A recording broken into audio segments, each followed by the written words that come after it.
একদিন এক ব্যক্তি রাসূল সাল্লাল্লাহু আলাইহি সাল্লামের কাছে এসে বলল, ইয়া রাসূলুল্লাহ, আমি অনেক গুনাহ করি, কিভাবে আমি এই গুনাহ থেকে বাঁচব? তখন নবীজি সাল্লাল্লাহু আলাইহি সাল্লাম বলেছেন, তুমি বেশি বেশি তওবা করো, আল্লাহ তোমাকে ক্ষমা করবেন। লোকটি বলল, আমি বারবার গুনাহ করি।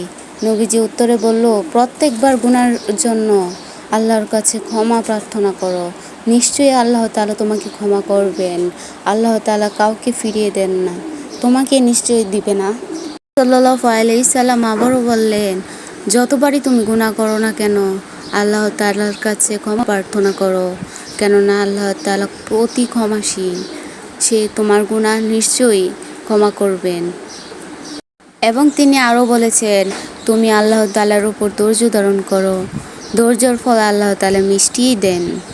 এবং তুমি মানুষের উপরও ক্ষমা প্রত্যাশীল হও, তুমি অন্যকে ক্ষমা করলে আল্লাহ তাআলা তোমাকে ক্ষমা করে দিবেন। এটা নবীজি সাল্লাল্লাহু আলাইহি সাল্লামের মুখের কথা।